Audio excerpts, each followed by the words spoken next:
Don't expect money. We didn't want you then and don't want you now. My biological mother's words hit me like ice water, standing in the marble foyer of their mansion. I'd imagined this moment for 50 years, and Victoria Ashworth had just shattered every dream with one calculated sentence. But little did she know, my daughter Sarah was about to walk through that door and give them exactly what they deserved to hear. If you're watching this, subscribe and let me know where you're watching from. Let me backtrack and tell you how a 67-year-old woman ended up face-to-face with the billionaire parents who abandoned her half a century ago. 3 months earlier, I'd finally gotten the DNA results I'd been waiting for.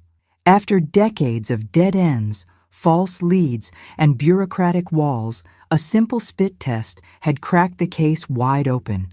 The Ashworth family, real estate moguls worth over $2 billion. My biological parents were listed as Victoria Ashworth, 92, and Richard Ashworth, 94. The irony wasn't lost on me. I'd spent my entire life working double shifts as a diner waitress in Toledo, Ohio, scraping together enough to raise my daughter Sarah as a single mother. Meanwhile, my birth parents were living in a 30-room mansion in Napa Valley, probably spending more on wine in a month than I'd made in a year. But here's the thing about being abandoned as a baby. You develop a thick skin and a sharp tongue.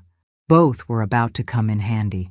I'd hired a private investigator named Marcus Wilson who specialized in family reunification cases. Mrs. Williams, he'd told me over coffee, I need to prepare you for the possibility that they might not want contact. I'd laughed at that. After 5 decades of wondering, I was ready for anything. Or so I thought. Marcus had done his homework. The Ashworths had one acknowledged son, James, who was 65, and apparently as charming as a root canal. No mention of any daughter given up for adoption. They've never publicly acknowledged you, Marcus had explained gently. This might be complicated. Complicated. That was going to be the understatement of the century. Marcus had worked for 3 weeks to even get a response from their legal team. Turns out billionaires don't just let strangers waltz up to their front door, even strangers with DNA evidence. Finally, after providing extensive documentation and agreeing to a background check that probably knew more about me than I did, Victoria Ashworth's assistant called. Mrs. Ashworth can spare 30 minutes for this. Matter, she'd said, like I was a pest control appointment. But I'd waited 50 years. 30 minutes was 30 minutes more than I'd ever had. The drive from Toledo to Napa Valley had given me 48 hours to imagine every possible scenario. I'd pictured tears, apologies, maybe even a family dinner where I'd finally understand where I got my stubborn streak and my inability to suffer fools gladly. Sarah had wanted to come with me, but I'd insisted on going alone. Mom, you don't have to face this by yourself, she'd said. My daughter, bless her heart, had inherited my protective instincts. Sweetheart, I've been alone my whole life. I can handle 2 old people with more money than sense. Besides, Sarah was in pre-production meetings for her next film. At 38, she'd become one of Hollywood's most bankable leading ladies, though she still called me every Sunday like the good daughter she was. The success she'd achieved still amazed me. From community theater in Toledo to Hollywood A-lister, talk about beating the odds. The Ashworth estate sat behind iron gates that probably cost more than my entire house. Security cameras tracked my rental car as I approached the intercom. After stating my business and showing identification to the camera, the gates slowly opened. As I crunched up the gravel driveway, I had to admit I was impressed despite myself. Manicured gardens stretched as far as I could see, and the mansion looked like something out of Architectural Digest. A butler answered the door. An actual butler, complete with the accent and everything. Mrs. Williams, I presume? He said, looking me up and down like I might steal the silverware. That's me, Dorothy Williams, but everyone calls me Dot. I figured if we were doing this, we might as well get comfortable. The butler, Thomas, he introduced himself, led me through hallways lined with paintings that probably cost more than my annual salary. "Mrs. Ashworth is waiting in the conservatory," he said. I had to bite back a laugh. Of course she was waiting in the conservatory. Where else would a billionaire wait for the daughter she'd thrown away? My hands were steadier than I'd expected as we walked. Maybe it was all those years of handling difficult customers at the diner, or maybe I was just too curious to be nervous. Either way, I was about to meet the woman who'd carried me for 9 months and then decided I wasn't worth keeping. The conservatory was all glass and expensive plants, with a view of the valley that would have taken my breath away if I hadn't been focused on the woman sitting ramrod straight in a leather chair. Victoria Ashworth was 92 years old, but looked like she could outlive me out of pure spite. Victoria Ashworth examined me like I was a specimen under a microscope, her pale blue eyes cold and calculating. She was impeccably dressed in what I assumed was designer everything, her silver hair styled in a way that probably required a team of professionals. I, on the other hand, was wearing my best dress from J.C. Penney and the confidence that comes from knowing you've earned every wrinkle on your face. "So," she said without preamble, "you're the child. Not my daughter, or even Dorothy. Just the child." Like I was a mistake she'd been hoping would stay buried. "I'm Dorothy Williams," I replied, settling into the chair Thomas had positioned across from her. Though I suppose you already knew that. I wasn't going to make this easy for her. She waved a dismissive hand. "Names can be changed. DNA, unfortunately, cannot." The way she said "unfortunately" made it clear she'd have preferred if modern science had stayed out of her business. "I assume you want something," she continued. "They always do." I felt my temper start to simmer. They always do? How many long-lost children had knocked on her door? "I want answers," I said simply. "I've spent my entire life wondering who I am, where I come from, why I was given away." Victoria's expression didn't change. If anything, she looked bored. "You were given away because you were inconvenient," she said matter-of-factly. "Richard and I were young, focused on building our fortune. A baby would have been a distraction. A distraction. 67 years of wondering, and I was a distraction." "I see," I managed. "See, And now?" She leaned back in her chair, studying me again. "Now you're here, and I suppose you expect some sort of compensation for your troubles." The word compensation dripped with disdain. That's when she delivered the line that would stick with me forever. "Don't expect money. We didn't want you then, and don't want you now." The casual cruelty of it was breathtaking. This woman had just dismissed my entire existence, like I was asking for spare change. But I'd learned a long time ago that the best response to cruelty is grace under pressure.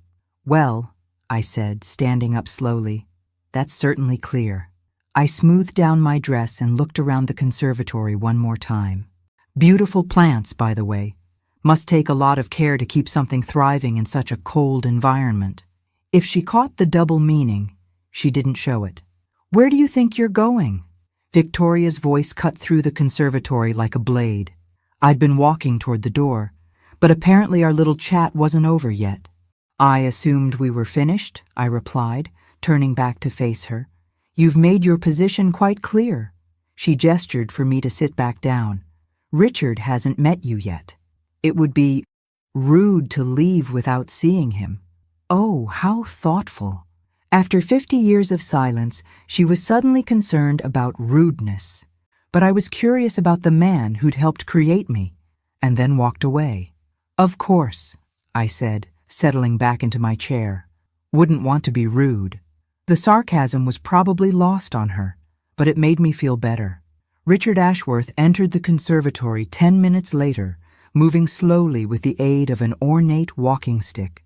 Where Victoria was cold steel, Richard was faded grandeur. He'd probably been handsome once, but now he just looked like an old man who'd lived too long and seen too much.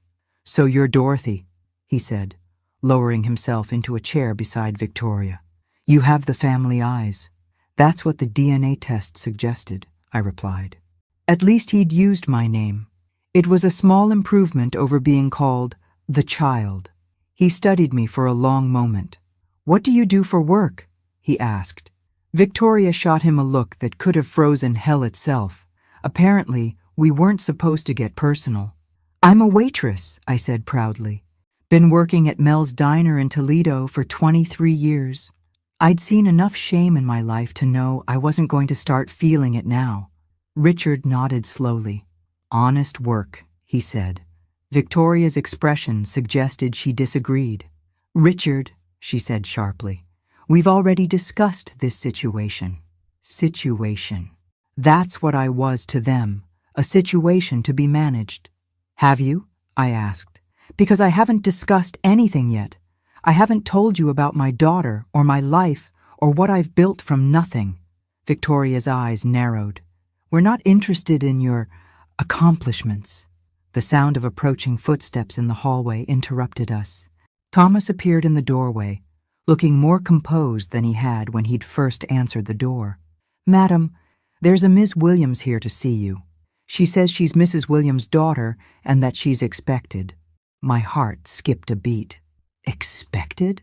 Sarah and I had talked about this visit extensively over the past week, and she'd made me promise to call her the moment I left the estate. "Expected?" Victoria asked sharply. Thomas nodded. "She has identification, and she does bear a resemblance to Mrs. Williams. She also mentioned she sent a text message earlier today." That's when I remembered. Sarah had indeed texted me during my drive saying she'd wrapped her meetings early and might try to join me if I needed moral support. Sarah Williams swept into the conservatory like she owned the place, which, given her current box office status, she might as well have. My daughter had inherited my height, but added Hollywood glamour to it. Even in jeans and a simple sweater, she commanded attention in a way that made Victoria Ashworth look like a museum piece. "Sorry I'm late, Mom," Sarah said, kissing my cheek before turning to face my biological parents. The flight from Vancouver was delayed, and then traffic from the airport was murder. Victoria and Richard stared at her with the kind of recognition that comes from seeing someone on magazine covers and movie screens. "You're," Victoria began, for the first time since I'd arrived, looking genuinely surprised. "Sarah Williams," my daughter said, with the smile that had launched a dozen romantic comedies. "Dorothy's daughter. Your granddaughter, I suppose." I watched Richard's face go through several expressions before settling on something that might have been pride. Typical. They couldn't be bothered with a diner waitress, but a movie star granddaughter was suddenly interesting. "I thought you were in meetings," I said to Sarah, still processing her unexpected arrival. "Wrapped early yesterday," she replied, settling into a chair beside me. "I flew down this morning. I wasn't going to let you face this alone, especially after you called last night sounding so nervous." She was right. I had called her, rambling about my anxiety for the meeting. She looked around the conservatory with the kind of polite interest she'd perfected for talk show appearances. "Beautiful home. Must be worth, what, 50 million? 60? Victoria recovered her composure quickly. "We weren't expecting additional guests," she said stiffly. Sarah's smile never wavered. "Well, that seems to be a pattern with you two, doesn't it? Not expecting people." The temperature in the room dropped about 10 degrees. "Sarah," I started, but she held up a hand. "It's okay, Mom. I've been looking forward to meeting them." She turned back to Victoria and Richard. "You know, I've heard so much about you over the years. Every birthday, every Christmas, every milestone in my life, Mom wondered if her birth parents ever thought about her, if they ever regretted their choice." Richard shifted uncomfortably in his chair. Victoria remained stone-faced. "And now I know the answer," Sarah continued. "You didn't think about her. You don't regret anything. In fact, you're treating her like she's here to steal the silver rather than finally meet the people who created her." The silence stretched between us like a taut wire. Then Victoria spoke. "We owe her nothing," she said to Sarah, as if I wasn't sitting right there. "She's lived her life. We've lived ours. Sarah leaned back in her chair, and I recognized the expression on her face. It was the same one I got right before I told a difficult customer exactly what I thought of their attitude. "You're absolutely right," Sarah said, her voice deceptively calm. "You don't owe her anything. But I'm curious about something." She pulled out her phone and began scrolling through it. "Mom mentioned you've been quite generous with charities over the years. I looked into that during my flight." Victoria and Richard exchanged glances. "What are you talking about?" Victoria asked. Sarah held up her phone. "Well, according to publicly available tax records, amazing what you can find when you know where to look, you've donated quite a bit to children's charities over the decades." She paused for effect. "The most interesting donation was the $3 million you gave to St. Catherine's Home for Children in 1959, just 2 years after my mother was born." The silence in the room was deafening. St. Catherine's. That was where I'd grown up, where the nuns had told me my parents were young and unmarried, unable to care for a child, where I'd spent my childhood wondering if love would ever find me. $3 million in 1959, Sarah repeated. "That's about $30 million in today's money. That's a lot of money to give to an orphanage." Victoria finally found her voice. "That donation was made for tax purposes." But her composure was cracking like ice in spring. "Was it?" Sarah asked innocently. "Because according to the records, it came with a very specific stipulation. The money was to be used exclusively for children who were, what was the phrase, placed due to difficult family circumstances." I felt like I'd been punched in the stomach. They'd given millions to help children like me while simultaneously pretending I didn't exist. "You donated money to help abandoned children while refusing to acknowledge your own," I said quietly. The hypocrisy was breathtaking. "There's more," Sarah said, consulting her phone again. $2 million to Children's Hospital in 1975, $4 million to the Foster Care Foundation in 1983. Another $6 million to various adoption agencies over the years. She looked up at them. $28 million in total to help children who were given away. But not one penny to the child you actually gave away. Richard was no longer looking at us. His eyes were fixed on his hands, and for the first time, he looked every one of his 94 years. "We were trying to do good," he said weakly. "We were young when Dorothy was born. We thought—" "You thought you could buy your way out of guilt," Sarah finished. Newsflash, it didn't work. That's when we heard a car door slam outside, followed by raised voices. Thomas appeared in the doorway, looking genuinely distressed. "Sir, madam, Master James is here. He seems agitated." James Ashworth burst into the conservatory like a storm front, his face red with exertion and what I assumed was panic.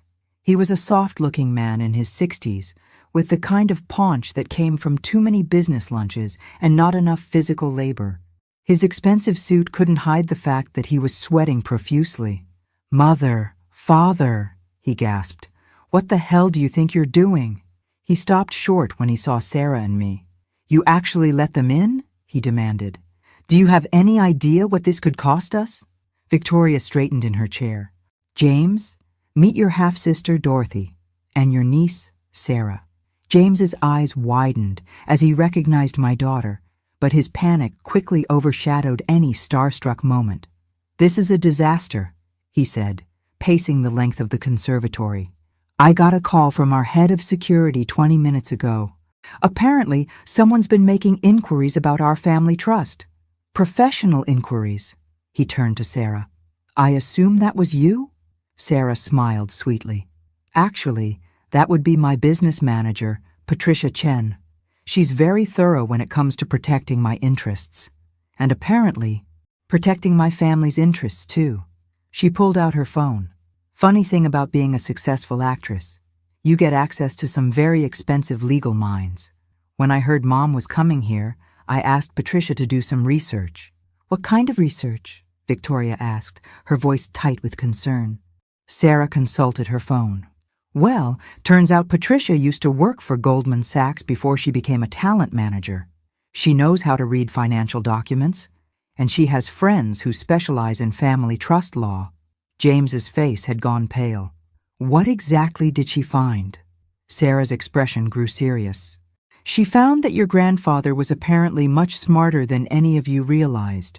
When he set up the original family trust in 1952, he included what's called a bloodline protection clause. Basically, any biological heir with legitimate DNA evidence is entitled to an equal share of family assets. The room felt like it was spinning. How much are we talking about? I asked quietly. Sarah looked at her phone again. Well, according to Patricia's research, the family trust is worth approximately $1.8 billion. James gets a third as the acknowledged son, and any other biological children get equal shares of the remaining assets. She looked up at me. Congratulations, Mom. You're entitled to about $600 million. Victoria made a choking sound. That's impossible. We would have changed that clause years ago if we'd known about it. Sarah shook her head. Can't. That's the brilliant part. Your grandfather included a specific provision that the bloodline clause could only be removed with unanimous consent of all living heirs. Since you never acknowledged Dorothy, she was never asked for consent. James was gripping the back of a chair so hard his knuckles were white. This will destroy everything, he whispered. The board, the shareholders, the business partnerships, they all depend on stable family control.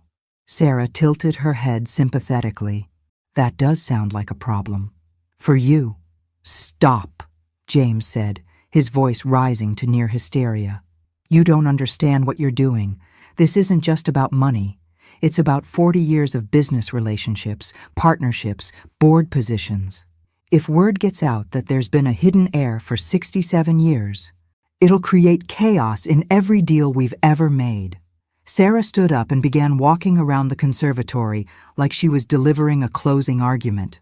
You know what, James? I'm starting to understand the family dynamic here. She gestured toward Victoria and Richard. Your parents abandoned their daughter because she was inconvenient for their business plans. And now you're having a panic attack because acknowledging her might be inconvenient for yours. You don't understand the complexity, James started, but Sarah cut him off. Oh, I understand perfectly. I work in an industry where image is everything, where one scandal can end a career. The difference is, I don't throw family members under the bus to protect my bottom line. She pulled out another folder from her purse. Patricia also found some interesting information about your recent business activities. Apparently, you've been quietly moving assets around, transferring properties to offshore companies, restructuring debt obligations. She looked directly at James, almost like you knew this day might come. Richard's walking stick clattered to the floor. How could you possibly know about those transactions? He asked weakly. Sarah's smile was sharp. Patricia has friends everywhere, including at the SEC. When you move that much money around, people notice. The question is, why were you preparing for this if you never expected it to happen? Victoria's mask was completely gone now. She looked old and tired, and maybe for the first time, a little bit scared. We've always known the clause existed, she admitted quietly. Our lawyers have been looking for a way around it for decades. And you never found one, Sarah continued, because your grandfather was smarter than all of you combined. He wanted to make sure the family fortune went to family, not just to whoever happened to be convenient at the time. She turned to me. Mom, you're not just entitled to this money. You're entitled to a board seat, voting rights, and full access to all family business records. James made a sound like a wounded animal. She can't just walk in here and take over everything we've built.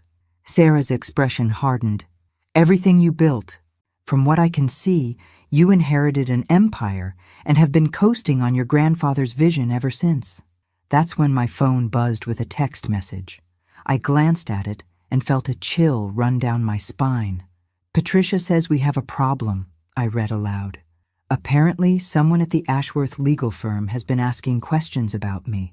They know about my visit. James's face flushed red. I called our attorneys the moment security told me about the inquiries. We have rights too, you know. We can protect ourselves. Sarah laughed, but it wasn't a pleasant sound. Protect yourselves? From what? From having to acknowledge the daughter you threw away? From financial extortion, James snapped. From people who think they can waltz in here and demand money from families who've worked for generations to build something meaningful. The venom in his voice was breathtaking. This was my half-brother, and he saw me as nothing more than a threat to his bank account. Financial extortion? I stood up slowly, feeling every one of my 67 years. James, I didn't even know about any inheritance until 10 minutes ago. I came here for answers, not money. I looked from Victoria to Richard to James. I wanted to know why. I wanted to understand how 3 people could create a life and then just forget about it. Victoria tried to speak, but I held up my hand. For 67 years, I've wondered if you ever thought about me, if you ever regretted your choice, if you ever wondered what kind of person I became. I walked to the window overlooking their perfect gardens. I wanted to know if I had your eyes, your smile, your stubbornness. I wanted family. We were 25 and 27, Victoria said quietly. Richard's family business was failing. My father was threatening to disown me if I didn't marry someone who could save the family finances. We thought a baby would ruin everything we were trying to build. So you built an empire instead, I said, turning back to them. Congratulations. Was it worth it? Richard retrieved his walking stick with shaking hands. We told ourselves you'd be better off, he said, that a young couple could give you things we couldn't. A stable home, love, attention. Did you ever check? I asked. Did you ever wonder if your assumptions were right? Their silence was answer enough. Because if you had, I continued, you would have learned that I was placed with the Hendersons, a couple in their 50s who'd given up hope of having children. Frank worked in a factory. Mary cleaned houses. They had more love than money, but they gave me everything they had. The pain in my chest was familiar now. They died when I was 19. Car accident on their way to my college graduation. After that, it was just me. No family, no safety net, no trust fund to fall back on. I gestured around the conservatory. So yes, I built my life from nothing. And yes, I made mistakes. But I never abandoned a child. Victoria was crying now. Silent tears that carved tracks through her perfectly applied makeup. We can't undo what we did, she said. We can't go back and make different choices. For the first time since I'd walked into this house, she sounded human. No, I agreed. You can't, but you can choose what happens next. Sarah moved to stand beside me, and I felt her hand slip into mine. My daughter, my greatest accomplishment, the proof that love could triumph over circumstances. I've made my choice, I said to Victoria, Richard, and James. I don't want your money. I want nothing from you except one thing. James looked up hopefully. I want you to establish a foundation in my adoptive parents' names. Frank and Mary Henderson. Use my share of the inheritance to help children in foster care find permanent, loving homes. The room was completely silent. Then James spoke. You're giving up $600 million? I'm giving it to people who understand what family really means, I replied. Unlike the 3 of you. James stared at me like I'd lost my mind. You can't be serious. You're walking away from $600 million? I nodded calmly. I've lived 67 years without your money. I think I'll manage just fine. But James wasn't done. You can't just give it away either. The foundation idea would require board approval, legal restructuring, tax implications. It could take years. Sarah pulled out her phone again. Actually, according to Patricia, Dorothy has the right to assign her inheritance to any charitable organization she chooses. It's called a charitable trust assignment, and it can be executed immediately." She smiled at James. "Your grandfather really was thorough." "There's another issue," Victoria said quietly. "If Dorothy establishes this foundation, it will be public record. The media will investigate why she's donating such a large sum. The story will come out anyway." She looked at Sarah. "Your mother's identity, your relationship to our family, everything we've tried to keep private." Sarah's expression grew thoughtful. "You know what? You're right. This will be a huge story. Movie star's mother discovers billionaire birth parents. Family reunion after 67 years. The daughter who was given away returns to give back." She paused. "Of course, how the story gets told depends a lot on how cooperative everyone is." James's face was turning red again. "Are you threatening us?" Sarah shook her head. "I'm offering you a choice. We can do this quietly, with dignity, focusing on the positive aspects of Dorothy's decision to help children in need. Or we can do it the other way, where I start giving interviews about how my mother was treated when she tried to reconnect with her birth family." The power dynamic in the room had shifted completely. For the first time since I'd arrived, the Ashworths were the ones at a disadvantage. "What do you want?" Victoria asked quietly. "I want my mother to be treated with respect," Sarah said simply. "I want acknowledgement that she exists, that she's always existed, and that giving her away was a mistake. And I want this foundation established exactly as she's requested, with full family support." Richard had been silent through most of this exchange, but now he spoke up. "What about James? What about his position with the company, his inheritance?" Sarah looked at my half-brother with something that might have been pity. "James keeps his third of the inheritance, his board position, his business relationships. All we're asking is that he stop treating my mother like she's here to steal something that was never really his to begin with." "And if we refuse?" James asked. Sarah's smile returned, but it wasn't warm. "Then Patricia has a very different conversation with her friends at the financial press, and I have a very different conversation with my publicist." She paused. "Your choice." The silence stretched on for what felt like hours. Finally, Victoria spoke. "What would you need from us?" "A public statement," Sarah said without hesitation. "Acknowledging Dorothy as your daughter and explaining the circumstances of her adoption in a way that shows respect for all parties involved." She pulled out her phone and began reading. Patricia already drafted something. "The Ashworth family is pleased to announce the reunion with Victoria and Richard's daughter, Dorothy Williams, who was placed for adoption in 1958 due to the young parents' circumstances at the time." She continued reading. "We are proud of the extraordinary life Dorothy has built and are honored to support her decision to establish the Henderson Foundation for Foster Care, named after her loving adoptive parents." How does that sound? Victoria and Richard exchanged a long look. 67 years of marriage, and they could still communicate without words. "It sounds fair," Victoria said finally. James opened his mouth to protest, but Richard held up his hand. "Dorothy," Richard said, looking directly at me for the first time since this conversation began, "I want you to know that not a day has passed in 67 years that I haven't thought about you, about what kind of woman you became, whether you were happy, whether you found love." His voice broke slightly. "Voice, I know it doesn't excuse what we did, but you were never forgotten." I felt tears sting my eyes, but I kept my voice steady. "Then why didn't you ever try to find me?" He was quiet for a long moment. "Because we were cowards. Because we told ourselves you were better off without us. Because admitting we'd made a mistake would have meant facing what we'd given up." Victoria stood up slowly, her composure finally completely gone. "Dorothy, I know you'll probably never forgive us.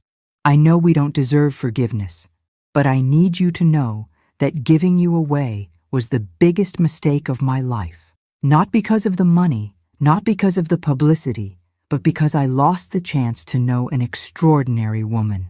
She reached into her purse and pulled out a small photograph, yellowed with age.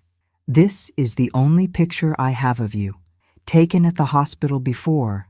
She couldn't finish the sentence. The photo showed a tiny baby with dark hair and serious eyes. Me, 67 years ago. I've carried this with me every day since 1958, Victoria continued. I know it doesn't make up for anything, but I want you to have it. She held out the photograph with trembling hands. I looked at the picture, then at these 3 people who shared my DNA, but had never shared my life. I'll take it, I said finally. Not because it changes anything, but because every child deserves to know where they came from. Sarah moved to my side. There's one more thing, she said to Victoria, Richard, and James. The foundation will be headquartered in Toledo, Ohio. Dorothy will remain on the board, but she'll continue living her life exactly as she chooses. No family obligations, no expectations, no strings attached. I smiled at my daughter, understanding what she was doing. She was making sure I could accept their money for the foundation without accepting them into my life. And if any of you want a relationship with me, I added, you'll have to earn it, starting from scratch. Like any family relationship should be built on respect, trust, and genuine care. Victoria nodded through her tears. We understand. James still looked like he'd swallowed something sour, but he didn't protest. The legal paperwork would take weeks to complete, but the important conversation was over. As Sarah and I walked toward the conservatory door, I felt lighter than I had in years. I'd found my birth family, learned the truth about where I came from, and discovered that sometimes the family you choose is worth more than the one you're born into. You know what the best part is? I said to Sarah as we reached our rental car. She smiled at me, this brilliant, successful woman who still called me every Sunday. What's that, Mom? I already had everything I needed. I just didn't realize it until now. We drove away from the Ashworth mansion, leaving behind a lifetime of questions and taking with us the only answer that really mattered. Love isn't about blood or money or even time. It's about choosing to show up for each other every single day. And I'd been blessed with someone who'd been showing up for me since the day she was born. Thanks for listening. Don't forget to subscribe and feel free to share your story in the comments. Your voice matters.